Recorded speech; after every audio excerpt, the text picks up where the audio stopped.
My number one target while I'm doing my e-scouting is finding secure bedding, secure staging, secure um, relief areas, as I call them, for mature bucks to go find, go bed in, stage in, hang out in. And the number one thing that I've noticed in hill country and mountainous, rocky, rugged terrain, big woods are blowdown areas, areas where timber has either windfall has come in and knocked it down, or maybe a pine beetle or some sort of borer has come in and killed the timber, and it's created these dead areas where the timber has fallen to the ground. And here I think I've identified one. It kind of looks different. It stands out as this gray strip within this mixed forest. You can see the coniferous being the green. You kind of got some lighter greens popping. So this is a March time frame, and I really like to key in on that March time frame for these visual satellites. I'm using Google Earth to identify these, and I think I've identified one right here. It's on a secondary ridge point, um, kind of in almost in a micro drainage. I love them when they're in the areas like this or side facing slopes, south facing slopes are really, really good for these areas.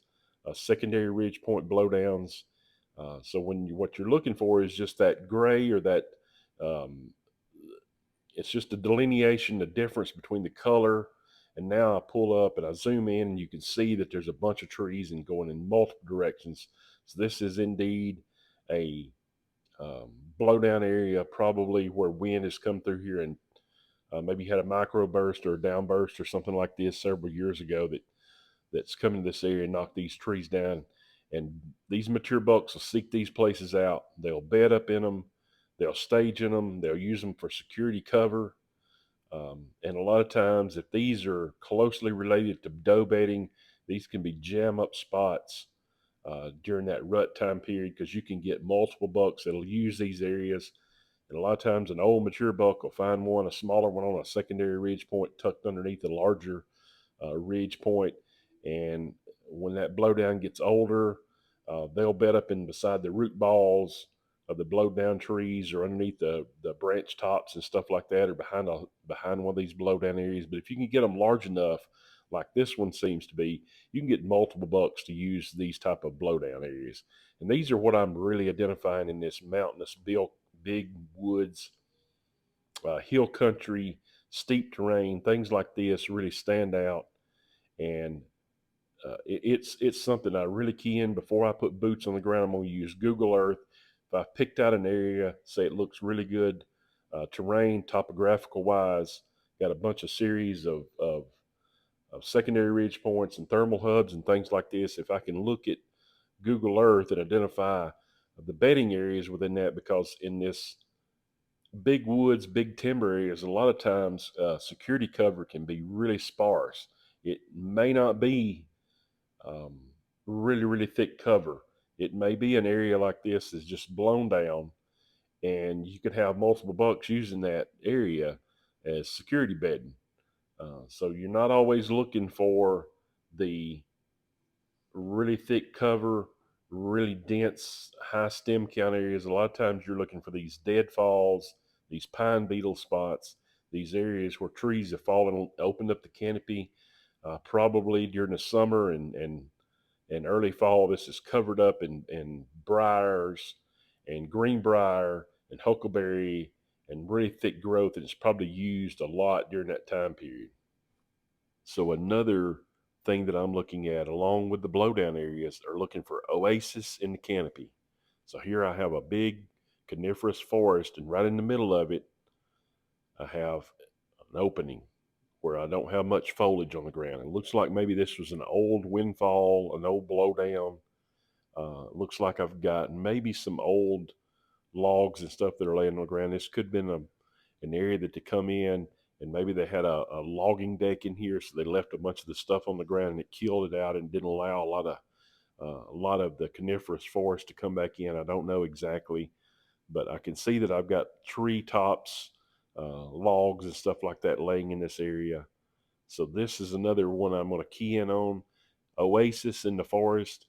Using Google Earth to identify them, you're looking for the coniferous forest. You're not looking for the strips of hardwood. You're looking for those open pockets, those small open pockets that are advantageous for the deer to use, especially in mature bucks.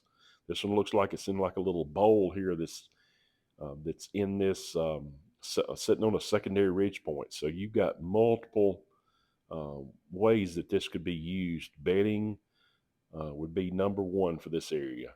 A buck can bed in this bowl right here with this blowdown as thick as this is and be completely secure. So these are areas that I'm really keying in on as well, looking for those oases, those canopy oases that are within the coniferous forest. I guarantee you during the summer, this is going to be thick with vegetation and probably covered in deer. So these are really good areas to drop cameras in that late summer, early fall period, say from August through September. Give you a good idea of the type of bucks you have in there because they're probably going to seek these places out right before that bachelor group breakup.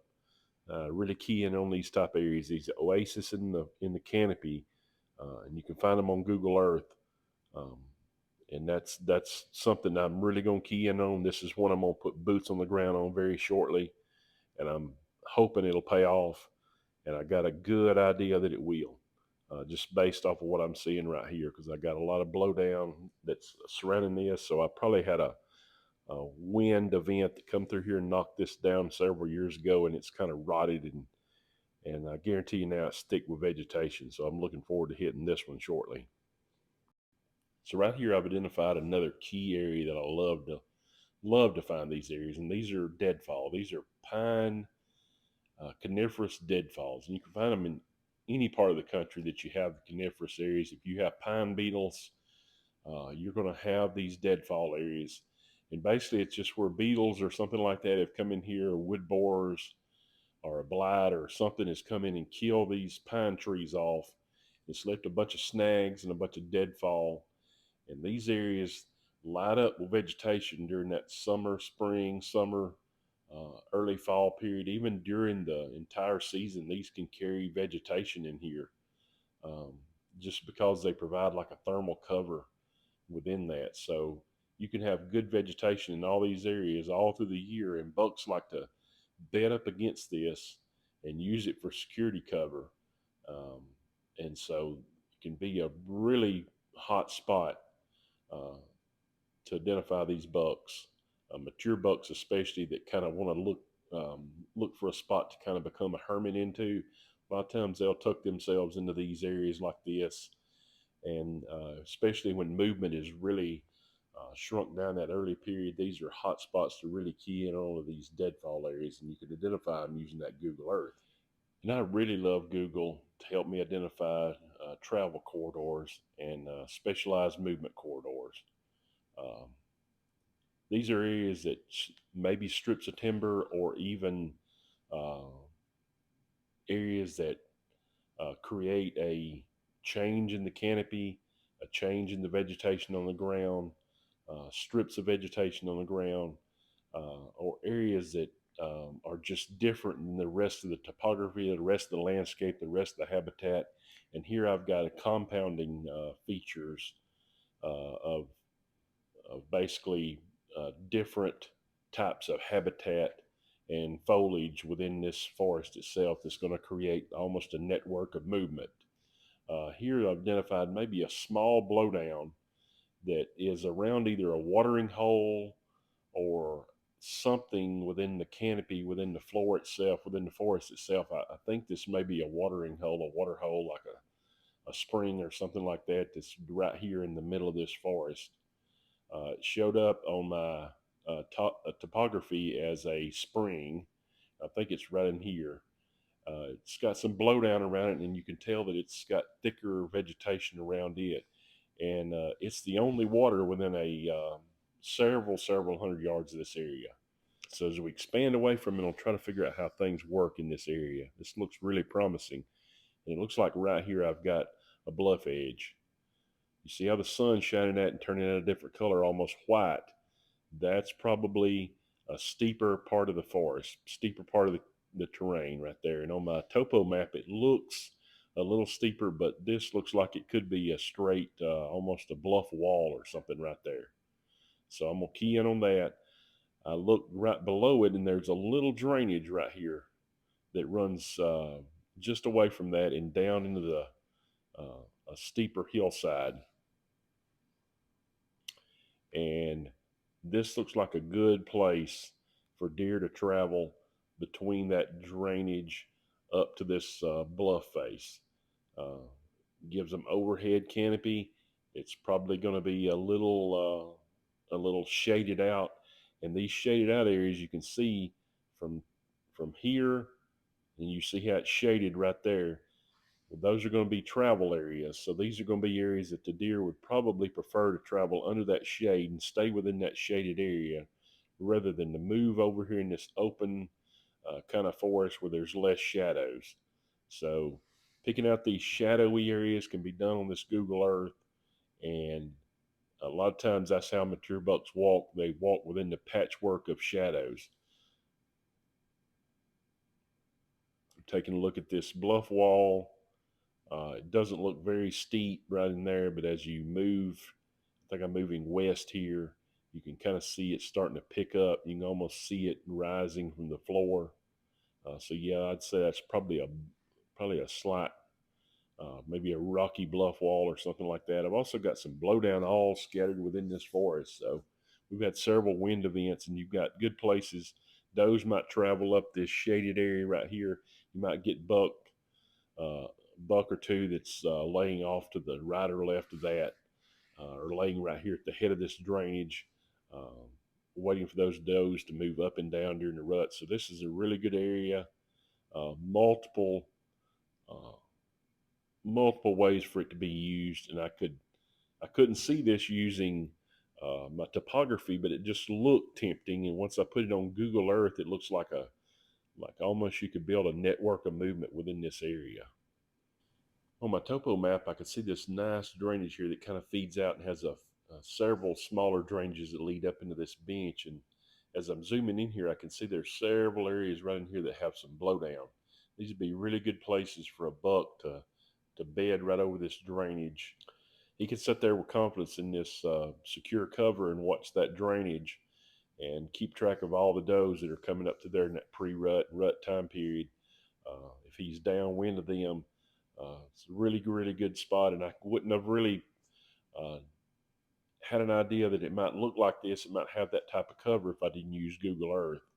And just using Google Earth in conjunction with your topography mapping apps will really, really put you ahead of the game when you go out there to put boots on the ground. This spot looks tremendous, not only topography wise, but once you look at it from an overhead view on Google Earth, it looks amazing, to be honest.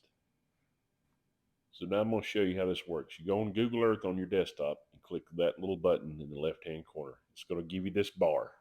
This bar is going to control the dates that you have access to for the different imagery. You want to pick a date that has the least amount of deciduous cover. So basically once all the leaves are dropped off the trees.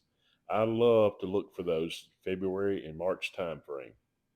So if you can get one within a year or two of your date, you're pretty good.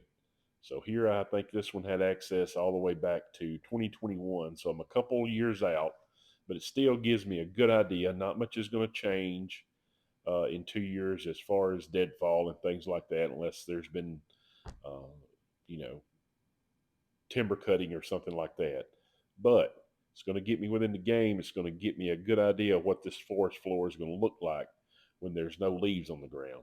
And I love that February and March because I know by then the woods are completely stark. So I'm going to have a good view all the way down to the forest floor. It's a good way to hone in and get those extra details that you just can't get um, using your phone based apps. I love pairing this up with my Spartan Forge app set on topo, 10-foot contours, and slope angle shading, and then combine that with the Google Earth imagery for the date range I'm wanting to look at. And man, it really uh, it really pays off to use those in conjunction with each other because I can see so many details.